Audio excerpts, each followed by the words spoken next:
Avec vous pour le 10h midi, on est ensemble sur Sud Radio jusqu'à midi. Vous retrouverez André Berkoff et aujourd'hui pour commenter l'actualité, François de Closet. Bonjour, journaliste, Bonjour. Écrivain.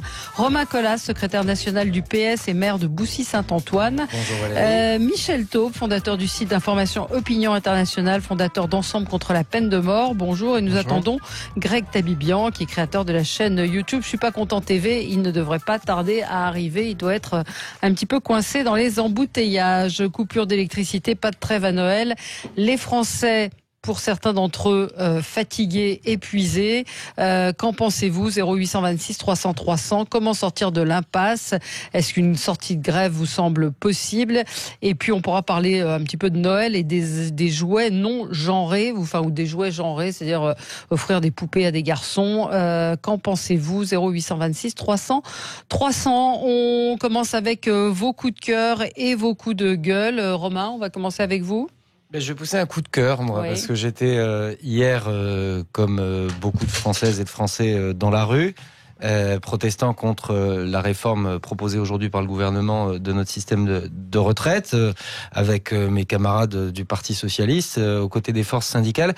Et le coup de cœur, je veux l'adresser aux retraités que j'ai croisés dans cette manifestation, parce que eux, a priori, et même de façon certaine, ils sont pas concernés par la réforme qui nous est proposée. Mais ils étaient nombreuses et nombreux à faire valoir le fait que eux avaient la chance de bénéficier d'un système de retraite qui leur permettait de vivre dignement cette nouvelle étape de leur vie, système qui a des imperfections. Moi, je suis pas contre, comme le Parti Socialiste d'ailleurs, opposé au principe même d'une réforme. Mais il considérait, et à mon avis à raison, que cette réforme faisait peser d'importants risques sur les générations qui allaient leur succéder. Et j'ai aimé cette manifestation d'une solidarité intergénérationnelle de Françaises, de Français qui ne sont pas concernés par la réforme, mais qui s'inquiètent des conséquences pour les générations qui viennent. C'est aussi ça la fraternité. On va en reparler, à signaler. On parlera aussi du hashtag majorité silencieuse, avec des témoignages de Français sur Twitter qui, eux, subissent les grèves et qui en ont ras-le-bol. On peut aussi les entendre, parce que c'est vrai que à la télévision, on n'a que des gens qui sont dans la galère et qui disent que tout va bien, qui sont très contents. Donc, On ne doit pas regarder les mêmes chaînes de télé, Valérie. Si, moi je vois des gens qui sont toujours très contents et qui soutiennent la grève. François de Closet, c'est aussi, ça concerne également la manif. Je voudrais revenir sur cette journée de manifestation au terme de laquelle toute la presse a dit combien de manifestants? Ah oui, c'est votre data. 615 000 selon la police, 1,8 million selon la CGT. Ceci est une honte pour la presse française. C'est une honte. Pourquoi? Parce que le nombre des manifestants, ce n'est pas une opinion, c'est un fait. Et que notre métier consiste à établir les faits. Or, figurez-vous qu'en 2010, le 12 octobre, la presse a décidé de faire son travail. Ouais. Ne pas dire les syndicats, les organisateurs distants. Nous allons voir combien il y a. Et ce jour-là, il y a eu Mediapart qui a décidé de faire le comptage. Il y a eu France Soir, qui était sarkozyste, et il y a eu la presse locale méridionale. Et au terme de ça, on a vu que les syndicats annonçaient 330 000 personnes, la police 89 000, et les décomptes 73 000, 76 000. Et je ne parle pas de Marseille, parce que là, c'était 10 fois les chiffres. C'est-à-dire que nous savons depuis 10 ans que les organisateurs, la CGT en l'occurrence étant le plus grand organisateur de spectacles social, c'est le plus souvent la CGT, mais ça peut être aussi la Manif pour tous, on s'en fout. Les organisateurs disent n'importe quoi. Vous savez, Jacques Duclos, le communiste, il disait les militants doivent, le bon chiffre des manifestants, c'est celui que les militants doivent avoir conscience d'avoir été. Avec l'accent. Avec l'accent. Donc, si vous voulez, on sait. Comment on ne sait Depuis pas les compter? 10 ans, Comment on sait pas les compter que les encore vrais chiffres en le ordre cabinet de Occurrence grandeur à 10%. Oui, mais alors, Occurrence hier a donné des chiffres inférieurs à ceux de la police. Mais on sait que les vrais chiffres sont ceux de la police en ordre de grandeur à 10-20% près, que les chiffres des organisateurs, et là aussi que ce soit la CGT, la Manif pour tous, on s'en fout, les chiffres des organisateurs, c'est n'importe quoi, et voilà que la presse se déshonore en faisant dire, eh bien il y a ce chiffre, eh bien il y a ça, et nous les journalistes, on ne sait pas ce qui est vrai. C'est une Mais alors, honte. qu'est-ce qui est vrai? Mais ce qui est vrai, c'est les chiffres de la police. Mais la police, c'est démontré Non, il y a en mieux. ordre de grandeur. D'accord. Tandis que là, je vous signale, la CGT met 3 fois plus. C'est pas un ordre de grandeur. Mais la police peut mettre 2 fois moins aussi. Non. Ça, c'est faux. Alors, il y a un arbitre. Alors, il y a un arbitre. ça, c'est faux. Il y a un Alors, arbitre. Michel il y a un Orange. arbitre. C'est occurrence, mais justement, il faut l'ajouter. Parce que ce sont des médias qui sont là pour dire les faits. Donc, ils ont mis en place leur propre système de comptage. Voilà. Et pour hier, ils en ont compté 72 500, c'est-à-dire 5 000 de moins que ce que la police a noté et 5 fois moins que ce que la CGT a dit. Donc on est dans des donc Mais les à peu près journalistes font autant que ce parfois qui leur avait travail. été à peu près autant, si je me trompe pas, mais vous avez sans doute mieux en tête les chiffres que moi, à peu près autant que le nombre de manifestants constatés par occurrence lors de la manifestation du 5 décembre. C'est vrai. Vous Ce qui comprenez signifie- Oui, mais enfin, la de réalité, grandeur. non, mais c'est très important. La réalité, c'est que hier, il y a eu beaucoup moins de manifestants que le 5 décembre. Et on voudrait C'est nous pas faire le cas dans croire. les- c'est pas le cas dans les rues de Paris. Non, mais si Mais aussi, il y en a parce eu que moins. vous basez sur les chiffres d'occurrence. Je vous dis que c'était les mêmes chiffres qui étaient annoncés par occurrence le 5 décembre, et vous me dites qu'il y avait moins de À manifestants. Paris, il y en avait plus, sur toute la France, il y en a eu moins. C'est pas impossible. Et comme la Mais de toute CGT façon, avait décidé au départ qu'il y en aurait plus, elle a décidé qu'il y en avait eu 1,8 million parce que le 5, il y en avait eu, elle n'en avait annoncé qu'1,5 million. Mais la presse n'a pas à relayer la propagande des organisateurs. Elle a à s'en tenir aux faits. Il est maintenant établi que les organisateurs lancent n'importe quel chiffre.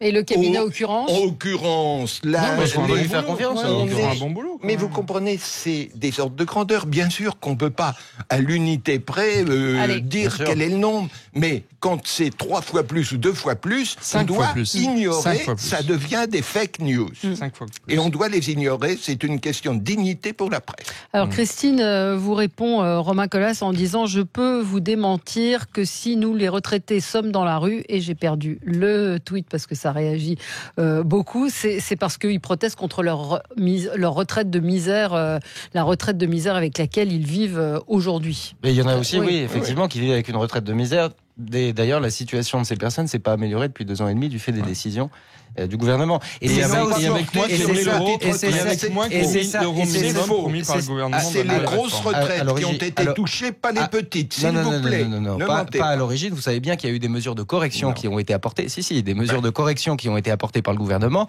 après que les premiers effets désastreux de hausse de la CSG sur un certain nombre de retraités. C'était pas les volontés initiales du gouvernement. Je vous rappelle qu'il y a eu une correction qui a été Si opérée. le gouvernement après peut un an- corriger, tant Après mieux. un an de ponction sur les plus faibles, quand les cadeaux aux plus riches ont été faits immédiatement. Ce que je veux dire, et je me permets de rebondir sur ce tweet de votre auditrice, c'est que cette réforme des retraites, ce qui explique, et moi franchement ce qui m'importe, c'est plus le fond que le nombre de manifestants. Ouais. Et cette espèce de concours Enfin, entre il est la police et les important, le organisateurs. manifestant, parce qu'il- Oui, il est important. Il contribue à une sorte de excusez-moi, de mensonge que veut nous faire passer la CGT. Non, mais et attendez, Jean-Luc moi je suis pas qui ni le disent porte-parole de Jean-Luc Mélenchon, la France ni est le derrière porte-parole de la CGT. Non, la France n'est pas En derrière revanche, des Françaises CGT et les manifestants qui étaient 3 fois moins Ben, nombreux vous voyez, au total on est en encore en France train de parler de que ça. le On On 5 parle de décembre. ça et on parle pas du Et fond. on parle pas du fond.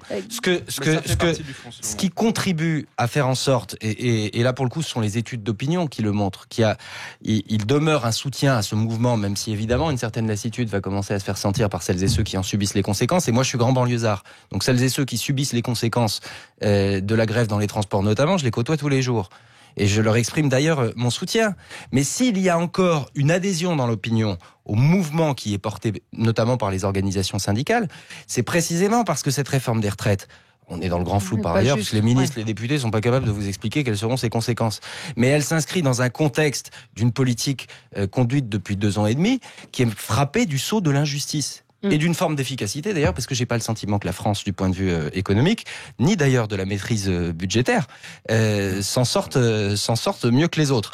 Donc on a un gouvernement qui conjugue l'inefficacité, l'injustice, qui veut réformer les retraites en pleine période de Noël, après 2 ans de négociations avec les syndicats, et au terme de 2 ans, ils réussissent quoi? À faire l'unanimité contre eux, y compris de la CFDT qui avait été plutôt allante sur cette réforme. Il y a un problème de méthode et il y a un problème de fond, c'est l'injustice de la politique conduite par ce gouvernement, et les Français se méfient de cette réforme parce qu'ils savent déjà à quelle sauce ils ont été mangés, notamment les plus fragiles. Greg Tabibian nous a rejoint, créateur de la chaîne YouTube Je suis pas content TV, et vous n'êtes pas content ce matin. Ils ont fait 1h15 pour venir. Ah ouais. Ils ont failli me faire devenir de droite. Voyez, voilà. J'ai failli gueuler, mais ça va, je suis là. Ça va, vous êtes là, vous soutenez la grève malgré tout. Donc vous, votre coup de gueule concernait les mensonges de Sibeth Ndiaye. Oui, le dernier là, qui est fabuleux, où elle nous a dit qu'il n'y avait pas de surprise sur l'augmentation de l'âge de départ à la retraite, parce que Macron, pendant toute la campagne, n'avait eu de cesse de répéter qu'il était pour une augmentation de l'âge de départ à la retraite, alors que pendant toute la campagne, Macron a précisément dit l'inverse. Et on a franchi un cap, quoi, parce que c'est vieux comme c'est de tout temps que les politiques arrivent, ils ont un programme, bon, ils le tiennent pas, mais en général ils te disent oui, mais face à la réalité de la fonction ou face aux évolutions depuis 6 mois, bon, on a dû changer d'avis. Là, j'ai pas d'autres souvenirs de quelqu'un qui vient te voir. Alors moi qui fais des chroniques satiriques, j'ai 20 minutes de montage de Macron juste où il dit la phrase je suis opposé à l'augmentation de l'âge de départ à la retraite. Ouais. Et une personne arrive et vous dit pas on a changé d'avis parce qu'on s'est aperçu que ça collait pas avec le monde réel. Mais non, il a dit ça pendant toute sa campagne. Silence de l'intervieweuse en face, je ne sais plus qui elle était. C'est hallucinant, c'est-à-dire qu'on vous dit, il manque le truc de Jedi, là, il y a Star Wars qui sort aujourd'hui, elle fait pas le machin avec les mains, mais elle vous dit, il a répété ça pendant toute la campagne, alors que c'est faux. On trouve toujours une phrase de 2015 du mec où il était pas d'accord. Mais là, c'est pas ça, c'est des centaines de déclarations où le mec dit précisément l'inverse. Mais ça a été plus ou moins dit par les commentateurs, à savoir qu'il y avait un point de désaccord entre Édouard Philippe et le président de la République qui, lui, ne voulait pas changer cet âge. Toute cette réforme, c'est une illusion d'une idée extraordinairement simple et séduisante. C'est vrai que l'histoire de la retraite à points, c'est très simple, c'est très séduisant. Et dans cette perspective de la retraite à points, il n'y a plus d'âge légal du départ, ce que disait Macron. Simplement parce que chacun, en fonction de ses points, décide de rester, de partir, et c'est le départ à la carte. Décide quand il le peut. Donc, ce que je pense, moi, c'est que cette idée extraordinairement séduisante, quand vous arrivez pour l'adapter à ce bric-à-brac invraisemblable qu'est notre système de retraite, ça devient un casse-tête, ça devient ingérable, et qu'ils n'avaient pas anticipé les difficultés qu'ils allaient rencontrer. Mais d'un autre côté, je ne pense pas que l'on puisse gouverner la France en vendant des programmes de X mesures toutes faites que j'applique et que je livre indépendamment de la conjoncture. Qu'un gouvernement, à un moment, pas comme Jacques Chirac, que 6 mois après avoir dit tout va bien, je vous distribuerai de l'argent, disent maintenant faut serrer les vis, ça on se fout de la gueule du monde. Non, mais qu'un gouvernement dise écoutez, on avait prévu ça, on est dans une autre situation, et tout de même pour les retraites c'est vrai, il y avait eu un rapport disant il n'y a pas de problème de financement. Et puis 2 ans après ou 1 an et demi, tombe le rapport disant il y a un problème de financement. Du fait des mesures adoptées par l'actuelle majorité. C'est-à-dire pas du tout. Non, les ça cadeaux, c'est faux. C'est ce que dit le corps. Non, le corps dit absolument les cadeaux pas qui ça. sont faits sur la fiscalité du capital assèchent le financement de la sécurité sociale. Allez, on marque une petite pause et on se retrouve dans un instant. On aura le coup de gueule de Michel Taube qui ne concerne pas les retraites. À tout de suite. Avec vous sur Sud Radio jusqu'à midi et le débat continue même pendant la pub. Michel Taube, on ne vous a pas entendu. On n'a pas entendu votre coup de gueule, ce qui a retenu votre attention cette semaine. Alors, c'est le Sénat. Alors, non pas sur les retraites, parce que le Sénat s'arc-boute et défend son régime hyper spécial et hyper privilégié. Je trouve ça absolument... franchement, très choquant, quoi. Il va mort, et absolument bientôt, inadmissible. Non, c'est pas ça. C'est que cette nuit, ça date de cette nuit, le Sénat a rejeté une proposition de loi. Vous savez, c'est cette loi contre les haines sur Internet. Et une des dispositions clés, c'est de contraindre, si tant est qu'on puisse le faire, les grandes plateformes Internet à retirer dans un délai de 24 heures des propos haineux, racistes, antisémites, homophobes, sexistes, etc. Et le Sénat, au nom de la liberté d'expression, a rejeté, a retiré cette proposition de loi. Et je trouve que, alors pour certains c'est un coup de cœur, les partisans de la liberté d'expression, il y a peut-être ici qui pensent que c'est une bonne chose. Moi je pense que c'est une mauvaise chose parce que parce que le racisme, l'antisémitisme, c'est pas des opinions, c'est des délits. Je pense que Internet est devenu le déversoir alors franchement, de toutes les haines.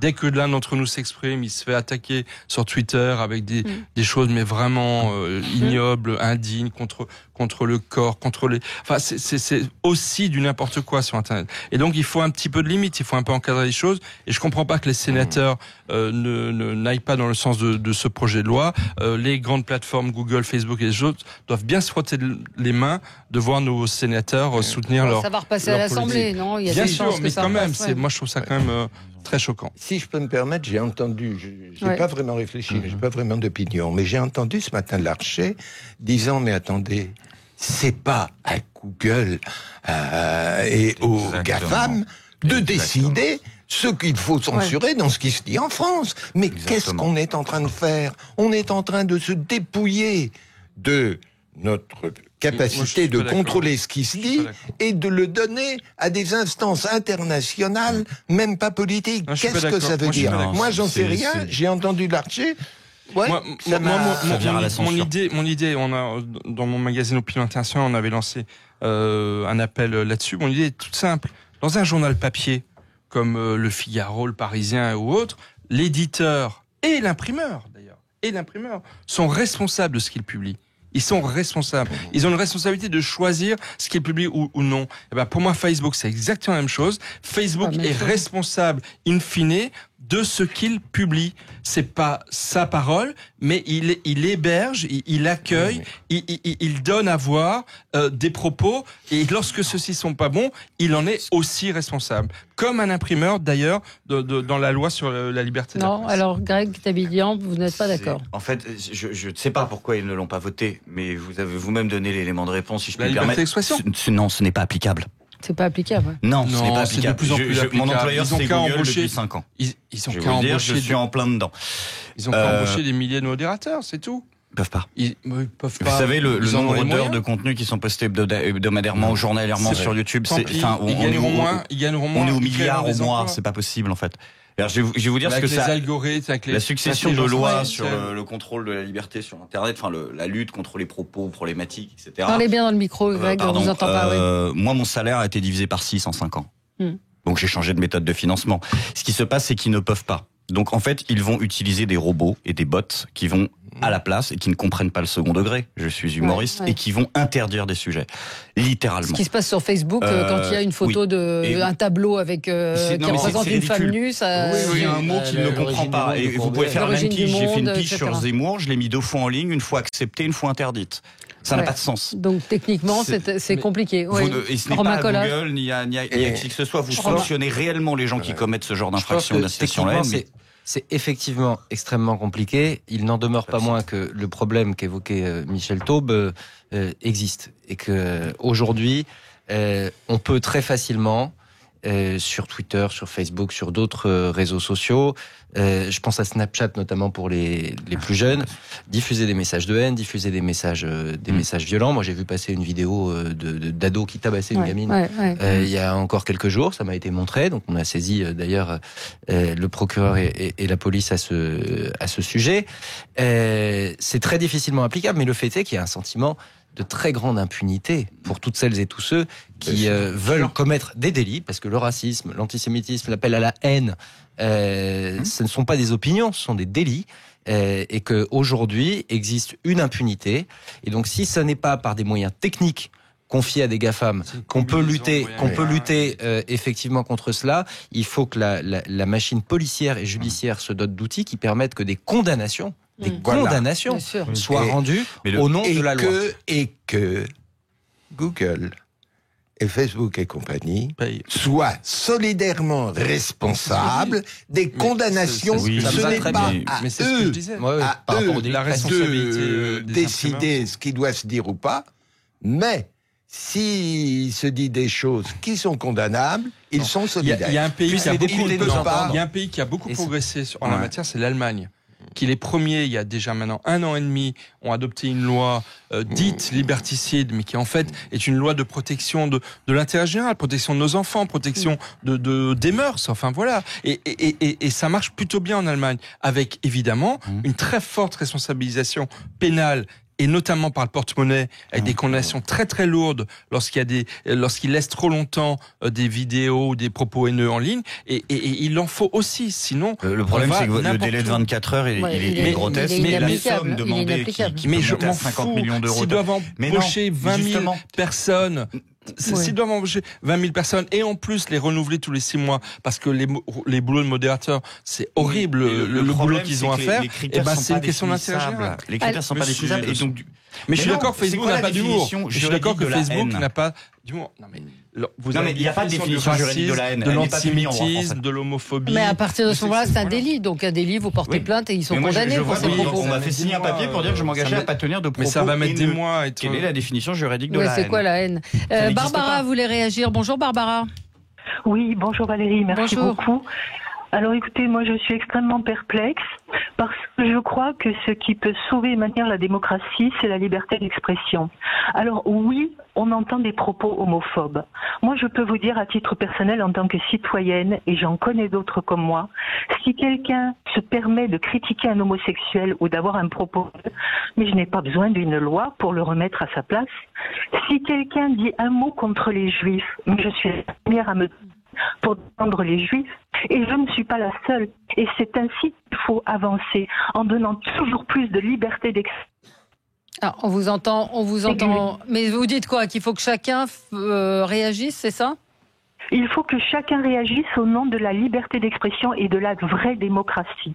Si on commence à interdire un petit bout, après on interdira un gros bout, et après on interdira tout, au nom du politiquement correct. Et pour moi, une chose dont je suis absolument convaincue, c'est que le politiquement correct va tuer la démocratie et la liberté d'expression. Et quand on les aura perdus, alors là, on va être très, très embêtés. Merci Barbara d'être intervenue. On se retrouve dans un instant sur Sud Radio pour parler de la grève. Comment sortir de l'impasse? Aujourd'hui, le Premier ministre doit rencontrer tous les syndicats. Est-ce qu'on peut en sortir? Est-ce qu'il y a une issue possible? À tout de suite. Avec vous sur Sud Radio, on est ensemble jusqu'à midi et nous continuons de débattre avec vous. François Closet, journaliste, écrivain, Romain Colas, secrétaire national du PS et maire de Boussy-Saint-Antoine, et Greg Tabibian, créateur de la chaîne YouTube Je suis pas content TV, et Michel Taube, fondateur du site d'information Opinion Internationale et fondateur d'Ensemble contre la peine de mort. Donc pas de trêve, ça on l'a bien compris. Ou alors est-ce que vous pensez que une solution peut intervenir d'ici ce soir ou demain? On n'y croit pas vraiment quand on écoute les uns et les autres dire d'un côté il faudrait qu'ils retirent la réforme et de l'autre le gouvernement qui dit on va rien changer. Jusqu'à quand? Jusqu'où la grève? Est-ce que vous êtes d'accord avec ce côté jusqu'au boutiste, c'est-à-dire de faire des coupures de courant? Attendez, les coupures de courant qui sont intervenues, c'est pas de la grève, ça. Ce sont des voyous, des gens qui osent, étant ni non que le service public à la bouche. Nous sommes pour le service public. Quelle est la première loi du service public? C'est qu'on doit traiter tous les usagers sur un plan d'égalité. Et voilà que tout à coup, ils ciblent une entreprise, ils ciblent un quartier. Ah, dis donc, Béziers, ils ont mal voté. Clac, on leur coupe le courant. C'est une infamie de pouvoir, au nom du service public, se comporter comme ça. Alors c'est vrai, les électriciens, ils ont la bombe atomique sociale. Parce que s'ils coupent l'électricité à tout le monde, bon, donc ils ne peuvent pas s'en servir. Mais je vous signale qu'ils ont tellement d'avantages. Savez-vous combien est la retraite moyenne d'un électricien?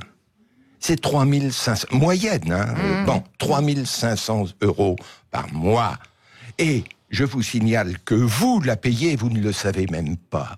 Si vous regardiez vos factures d'électricité au dos, vous verriez qu'on vous prélève une contribution tarifaire d'acheminement électricité, la CTA. Vous savez ce que c'est?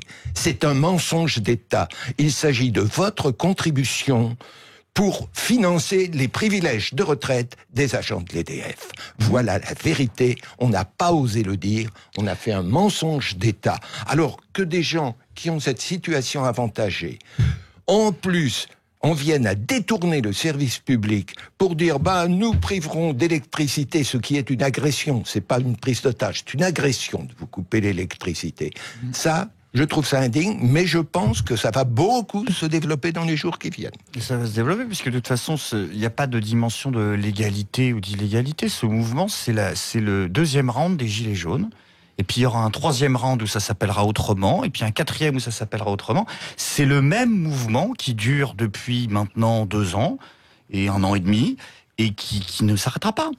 Et qui continuera sous un autre nom. Ouais, mais qui est en train de... On va marquer une toute petite pause et on se retrouve dans un instant. Eh bien, chers amis, on va continuer sans Valérie Expert qui se sent pas très bien. Là, donc, évidemment, on s'occupe d'elle. Allez aux petits soins, vous inquiétez pas. Et elle sera là, évidemment, avec nous, a priori, demain. Voilà, ça ira mieux. Ça ira mieux demain, c'est ce que disait Annie Cordy dans une chanson d'ailleurs, il y a très longtemps déjà. Bon, on vous posait cette question. Ah oui, mais chacun ses références culturelles. Mais elle nous fait beaucoup de bien, Annie Cordy. C'est bien d'en parler. Oui, voilà. Allez, grève, comment sortir de l'impasse? On vous attend au 0826 300 300, bien évidemment. François de Closet est toujours avec nous, fidèle au poste. Romain Colas également, secrétaire national du PS et maire de Boussy-Saint-Antoine. Greg Tabibian, qui est créateur de la chaîne YouTube Je suis pas content TV, est également avec nous, et ça se voit qu'il est pas content à sa tête. C'est marqué sur son visage. Je sens qu'il est en colère. Voilà. Et puis Michel Taube, qui est fondateur du site d'information Opinion Internationale, fondateur d'Ensemble contre la peine de mort. Alors justement, on était en train de parler juste avant la publicité des coupures électriques, puisque la CGT de RTE revendique les coupures électriques. À ce propos, je vous propose qu'on écoute le patron de la CGT qui s'est exprimé sur ce sujet hier. Écoutez plutôt. Les coupures de courant qui sont le fruit de grève, elles sont ciblées. Il peut y avoir à quelques endroits des coupures involontaires. Ceux qui sont plus ciblés, c'est les entreprises du CAC 40, c'est les grands magasins de distribution, ce sont quelques bâtiments publics, préfectures, etc. En aucun cas, on ne cible les citoyens. Voilà, donc Philippe Martinez qui expliqué que les citoyens n'étaient pas ciblés. Je voudrais juste dire une chose. Effectivement, je crois que vous avez raison. C'est faux. Il ment. 50 000 foyers en Gironde qui ont été ciblés ces dernières heures. Et pas qu'en Gironde. Voilà, 170 000 foyers au total. Michel Taube. Mais je trouve ça vraiment scandaleux, et c'est tout le problème de l'absence de continuité du service public. On est sur des fonctions vitales pour le pays. L'électricité et les transports, ce sont des fonctions vitales. La possibilité de se déplacer, c'est une fonction vitale pour le pays. Et moi, je trouve pas normal que quand bien même ils auraient raison. Non, mais c'est un moyen de pression. Moi, je suis pas d'accord avec eux. Mais quand bien même ils auraient raison, les 1000 et quelques conducteurs de train et les quelques centaines ou milliers de conducteurs de la RATP ne peuvent pas seuls décider de bloquer toute une région. En tout cas, c'est le cas pour la région parisienne, avec toutes les conséquences qu'on connaît. Il y a d'autres conséquences très graves. Ils peuvent pas, mais ils le font en tout cas. Donc, des conséquences très graves. La collecte des dons de sang, collecte de sang, sont en chute libre. D'ici 2-3 semaines, ils vont avoir d'énormes problèmes d'approvisionnement. Mais c'est tout le système de santé qui risque d'être bloqué. Il faut quand même prendre la mesure de ce qui est en train de se passer. Donc, à un moment donné, puisque Philippe Martinez n'a pas de cœur, puisque Jean-Luc Mélenchon n'a pas de cœur et que la trêve de Noël, ils y croient pas, ils vont être responsables des conséquences qu'on est en train de connaître. Je vous signale que de couper l'électricité comme ça, à toute, parce que ça doit être peut-être un secteur qui leur plaît pas, parce qu'ils ont voté Le Pen. Alors on leur coupe le courant. Je vous signale qu'il y a des malades qui ont là des assistances médicales électriques. Et qui tout à coup... Alors, ceux qui sont hospitalisés dans les hôpitaux, à l'hôpital, il y a pas de problème. À domicile, je suis désolé, il y a des gens qui se sont trouvés privés de leur assistance médicale. C'est inadmissible, mais scandaleux, et j'espère qu'ils doivent être condamnés en justice. Romain Colas. Écoutez, moi je suis très attaché à l'ensemble des droits sociaux et notamment au droit de grève. Mais je suis trop attaché au droit de grève pour considérer que ce qui sort de ce droit de grève et qui ne relève pas de la loi doit être considéré avec mansuétude. On peut faire la grève, et d'ailleurs aujourd'hui un certain nombre d'agents de la RATP, de la SNCF, ça a été dit, nous le démontrent avec les troubles que cela peut occasionner. On n'a pas besoin pour se faire entendre d'aller en dehors du cadre de la loi, de mettre en péril pourquoi pas effectivement une personne qui est sous assistance respiratoire en dehors de chez elle. On peut aujourd'hui faire grève, manifester, faire en sorte que ça crée de la difficulté et donc que ça ait un effet et que ça se voit, sans pour autant aller en dehors des clous de la loi. Donc moi, c'est des actions qu'évidemment je ne peux cautionner. En plus, il y a une forme d'arbitraire qui est insupportable dans l'idée des gens qui politiquement devraient être sanctionnés. Moi, ça me dérange profondément. Après, le sujet qui est devant nous, c'est comment on sort du merdier infâme, pardonnez-moi, dans lequel nous sommes placés. On renvoie la responsabilité quasi exclusivement autour de cette table depuis tout à l'heure aux organisations syndicales. Enfin, les organisations syndicales, a priori, elles sont un peu dans leur rôle. Le gouvernement nous dit que ça fait 2 ans qu'il discute avec elles pour proposer une réforme des retraites. Résultat des courses, la réforme des retraites arrive sur la table au pire des moments. Enfin, je veux dire, c'est le gouvernement qui a choisi ce calendrier. C'est le gouvernement. On aurait pu faire ça début janvier, par exemple. Début janvier, à un autre moment qu'avant les fêtes de Noël, quand on sait qu'effectivement les mouvements sociaux, ça peut troubler, quand on sait qu'à la SNCF, à la RATP, on touche son 13e mois au mois de novembre. Si on veut, je vous ai pas interrompu. Si on veut que le gouvernement prend un malin plaisir. Non, je pense pas qu'il prenne un malin plaisir. En tout cas, il y a une maladresse folle. La maladresse, on sait pas si c'est une maladresse. Et puis 2 ans de discussion avec les partenaires sociaux pour faire l'unanimité chez les syndicats. L'unanimité contre cette réforme.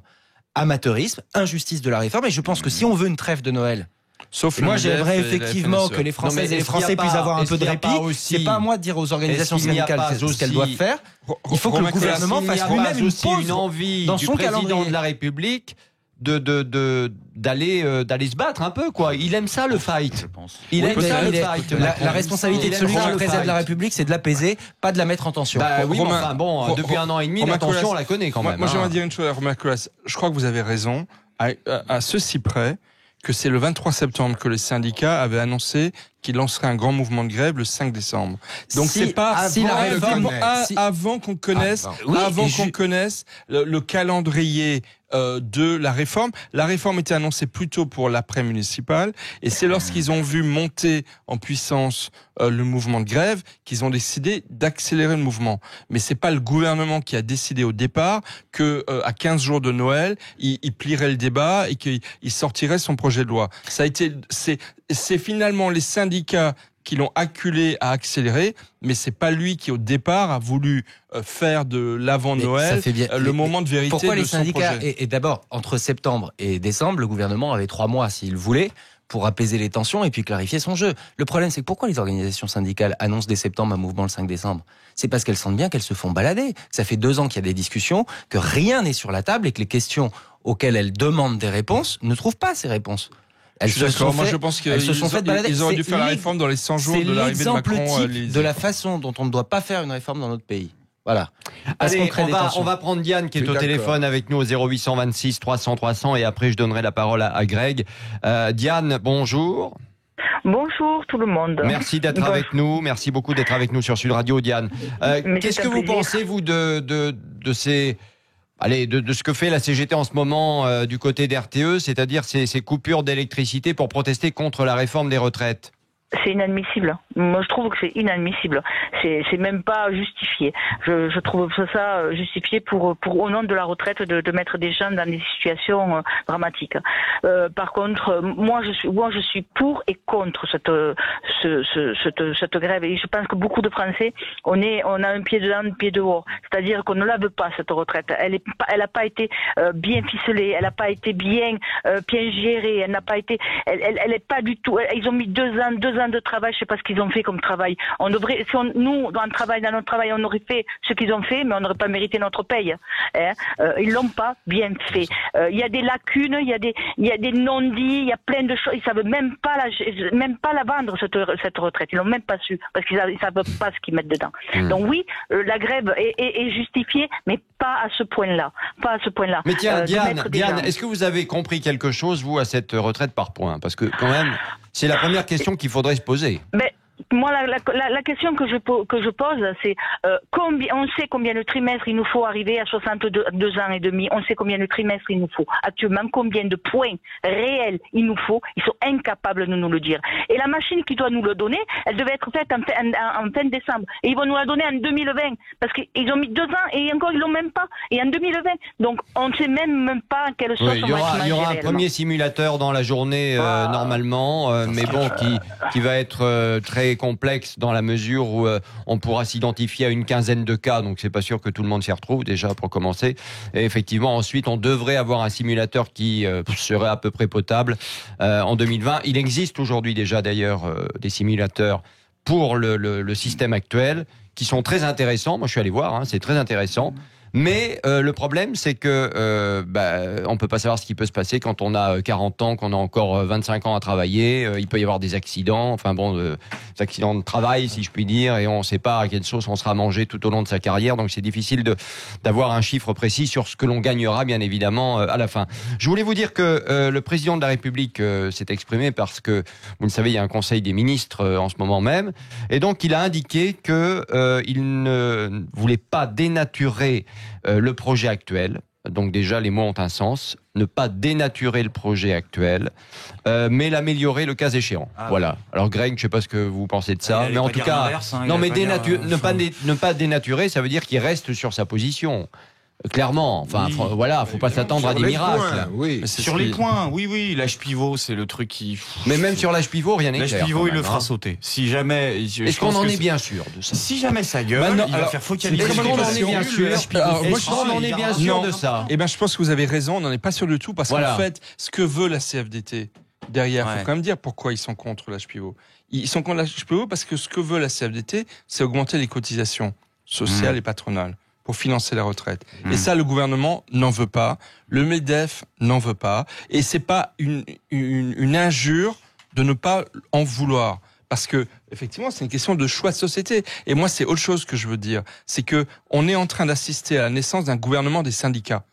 De même qu'il y a un gouvernement des juges dans certaines affaires judiciaires qui est inadmissible. Moi, je trouve que ça n'est pas à Martinez de fixer le cap politique et des choix de politique pour une société. Vous êtes dans une forme de caricature.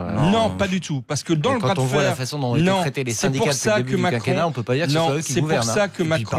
C'est pour ça que Macron, il dit qu'il ne veut pas dénaturer son projet. Parce qu'il sait très bien que s'il cède à la CGT, c'est pas la CFDT qui risque de céder, c'est à la CGT. Et dans ce cas-là, c'est non seulement l'échec de son quinquennat, ça c'est sûr, mais ça va bien au-delà. Et moi je pense que quand Martinez dit c'est projet contre projet, Martinez n'est pas un élu du peuple. Martinez, il n'est pas là pour aller à l'Élysée. Il est là pour défendre des professions et des intérêts de profession. Mais il va au-delà de sa mission. Et je trouve qu'actuellement, il y a un mélange des gens qui est très grave. Ça emmerde Martinez, certains. il fait quoi aujourd'hui? Il utilise ce qui se passe, c'est-à-dire effectivement cette réforme des retraites qui est très mal vécue, très mal accueillie par beaucoup de gens. Il utilise ça pour se refaire la cerise. Pour se refaire exactement. Sur le dos des Français. Sur le dos des Français. La démocratie sociale, selon votre conception, c'est qu'il faut que les syndicats soient d'accord avec ce que propose le gouvernement. Non, mais si les syndicats sont pas capables... J'ai l'impression quand même que c'est ce qui vous dirait comme système. C'est une conception bien particulière de la démocratie sociale. Non, si les syndicats, qui d'abord ne sont malheureusement pas représentatifs, parce qu'ils sont très mal élus en France. Et pourquoi ils sont très mal élus? Parce que le pouvoir politique ne tient pas en compte la négociation sociale. Je préférerais le système allemand où ils sont représentatifs et où ils font vivre la démocratie sociale. Et ils font vivre la démocratie sociale parce que... Alors qu'en France, ils ne sont ni représentatifs, ni acteurs de la démocratie sociale. Ils font vivre la démocratie sociale en Allemagne, précisément parce que le pouvoir politique respecte la négociation sociale, ce qui est bien trop peu souvent le cas en France. Le MEDEF n'est pas capable de s'entendre avec la CGT. Il faut quand même... allez-y. Faut quand même dire une chose, c'est que sur lequel on est bien d'accord. Ce qui est inadmissible, c'est ce que avait terminé Hollande, c'est de dire quand j'ai une réforme à faire, je la donne aux partenaires sociaux, ils s'entendent, ils me passent ça et j'en fais une loi. Ça, c'était scandaleux. En revanche, les syndicats, les partenaires sociaux puisse il y avait moins de monde dans la rue, et peser. Il y en a eu pas mal à certains moments. Sur la loi travail, justement la loi travail qui n'avait pas été négociée avec les partenaires sociaux. Moi, j'étais parlementaire de la majorité à l'époque et je l'ai combattu. En revanche, l'accord national interprofessionnel qui a permis notamment d'ouvrir des droits aux mutuelles à l'ensemble des salariés, ça, c'était le fruit d'une négociation sociale qui a été traduite dans la loi. Qui a donné une retraite, qui a donné une réforme bidon parce qu'il était évident que les partenaires sociaux sont les gardiens du statu quo qui les légitime. Si vous voulez faire les réformes par mais si vous voulez les faire sans, ce que fait ce gouvernement, alors là, c'est une stupidité. Vraiment, penser que Philippe a pu infliger ce camouflet à Berger, mais c'est insensé, alors qu'il devrait tous les jours bénir le ciel d'avoir un interlocuteur courageux, parce que ce qu'ils voudraient que Berger leur mange dans la main accepte tout, ça veut dire faire exploser la CFDT et avoir un quart de ses effectifs qui part dans les partis révolutionnaires. Non mais on arrête les conneries. Vraiment, quand j'ai entendu, c'était pas compliqué, il suffisait de dire oui, effectivement, forcément, l'âge de la retraite en fonction des perspectives démographiques devra évoluer pour maintenir les équilibres. Nous verrons. Il suffisait de rester dans le flou. Non, je vais te dire les 64 ans. Moi, je suis pas d'accord. Il ne faut pas prendre Berger pour quelqu'un qui serait capable d'avaler simplement de bonnes formules. Il y a des questions qui sont posées par la CFDT, au-delà de la question de l'âge pivot, notamment sur la prise en compte de la pénibilité. Mais en tout cas, ce qui est sûr, c'est que la CFDT a quand même intérêt à faire bien attention à ce qu'ils vont faire lors des négociations cet après-midi et demain. Oui. Pour une raison très simple, c'est que s'ils veulent y laisser des plumes, ils ont qu'à laisser trop couler les choses, aller dans le sens du gouvernement, et ils verront ce qui leur arrivera. Oui. Vous le savez bien. Mais bien sûr, vouloir. Le risque est énorme pour la CFDT, attention. Mais non, mais aujourd'hui, la base, à tous les niveaux, n'a jamais été aussi effervescente qu'actuellement. Il y a un décalage entre la base, il y a un décalage entre la base et la direction des syndicats. On voit tous les leaders syndicaux venir faire les frières à bras. Je vous en fiche. Ils pètent de trouille face à cette colère qui gronde à la base, c'est vrai, partout. Et qui les a foutus dehors des gilets jaunes. Mais bien sûr. Et donc, ils ont peur. Une crédibilité parce que les gens n'ont plus besoin d'eux pour manifester. C'est pour ça que c'est différent de 95. C'était eux qui encadraient tout. Bon, on a piqué sur le public, donc c'est un peu différent, mais aujourd'hui, on a organisé un truc, c'est les gilets jaunes. À votre avis, en quelques mots, parce qu'il nous reste peu de temps les uns les autres, à votre avis, se faisait traiter de traître. À votre avis, les négociations de cet après-midi et de demain peuvent déboucher sur quoi réellement ?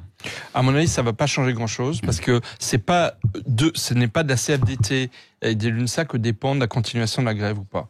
C'est-à-dire qu'en fait, quand bien même demain il y aura un accord sur le retrait de l'âge pivot et le renvoi à 1 ou 2 ans des solutions à trouver pour le financement du nouveau système de retraite, c'est la CGT et Mélenchon qui mènent le combat. Et eux, ils vont pas changer d'avis. Donc de toute façon, pour moi, les grèves, pas trop de poids à Mélenchon dans cette affaire. Pour moi, c'est sûr qu'il en a un peu plus que les socialistes, malheureusement. Mais je pense que la grève, elle est partie pour durer. Elle est partie pour durer, parce qu'on a deux jusqu'au-boutistes l'un en face de l'autre. On a Martinez et Mélenchon, je le maintiens à côté, et effectivement un pouvoir exécutif qui est droit dans ses bottes, parce que c'est ça la réalité. Macron et Édouard Philippe sont droits dans leurs bottes, et donc le dialogue de sourds va continuer. Romain Colas. D'un mot, moi je pense pas que ce soit en 2 jours qu'on va réussir à réaliser un travail que le gouvernement n'a pas été capable de conduire dans les 2 dernières années, puisque c'est le temps qu'il a consacré aux discussions. Moi ce que je souhaiterais, ce qui me paraîtrait raisonnable objectivement, c'est qu'au moins il suspende son calendrier. On demande aux organisations syndicales de suspendre les grèves. Moi je souhaiterais que le calendrier soit suspendu et qu'il y ait un nouveau calendrier de discussion. Emmanuel Macron lui-même dit qu'il n'y a pas d'urgence absolue à réformer les retraites. Fixons un calendrier ambitieux, mobilisons le Parlement, les forces sociales, et si on veut cette trêve de Noël, il faut que ce soit le gouvernement qui la déclenche en modifiant son calendrier, en suspendant la réforme telle qu'elle est présentée en l'état. Greg et François de Closet. Ça s'appelle Greg d'abord, j'avais dit, mais c'est pas grave. Greg, allez, non, mais voilà, mais aucun respect pour les jeunes, hein, c'est vraiment lamentable. Je rigole, oh là là. Alors, je voyais pas quoi rajouter du coup. Non, bon, mais il a rien à dire. Donc, c'est pas avec ça qu'on va. Par contre, est-ce qu'en 2 jours ils peuvent réussir à obtenir effectivement une trêve pour Noël ? Ça, c'est un autre enjeu. Mais non, c'est sûr, c'est trop tard. Alors, moi, je pense que ce que vous dites, je crois que c'est raisonnable. Ça s'appelle un report. Et je pense qu'à l'heure actuelle, les syndicats se trompent complètement en voulant augmenter sans cesse leur pouvoir de nuisance pour faire souffrir les Français. S'ils faisaient le contraire, bon Dieu, s'ils disaient, c'est vrai, nous, quand on voit la situation dans laquelle se trouvent les voyageurs en Île-de-France, ça nous est insupportable. Donc, nous allons faire circuler quelques trains, parce que c'est un service public minimum syndical et pas gouvernemental. Vous vous rendez compte comme le mouvement serait plus populaire? Mais, et je vous signale quand même, ça implique qu'il y a il faut cesser d'être dans ce pays ridicule qui s'appelle la France. Non mais j'aime bien ce que vous venez de dire. On devrait mettre 2 Closet à la place de Philippe. Mais quand non, je suis pas sûr que la CGT apprécierait. Je pense que la CGT va redoubler de grève et François de Closet aura la France bloquée sur la conscience. Petit truc. À l'heure actuelle, l'idée de service public minimum était affreux. Aujourd'hui, sur d'autres radios, il y a la grève. Et pourtant, vous entendez des informations. C'est-à-dire que nous avons réussi en France à imposer un service minimum pour l'information radio-télévisée, mais qu'on n'a pas réussi pour les transports, parce qu'évidemment, écoutez, France Inter, France Culture, France Info, c'est beaucoup plus important qu'avoir un métro ou un train. Si vous trouvez un pays plus stupide, allez me le raconter. Oui, et puis il y a le service public et le service au public. Et le service au public, c'est sur Sud Radio, puisque nous ne sommes pas en grève et que, effectivement, nous sommes donc informés en permanence et on continue le débat. Merci d'avoir été et un gros bisou à Valérie Expert. Et un gros bisou à Valérie Expert. J'espère qu'elle va mieux. Je vais aller voir où elle en est. Tiens, là, si elle est encore parmi nous. Ici à la rédaction, dans un instant, Berkoff dans tous ses états, comme toujours à la même heure.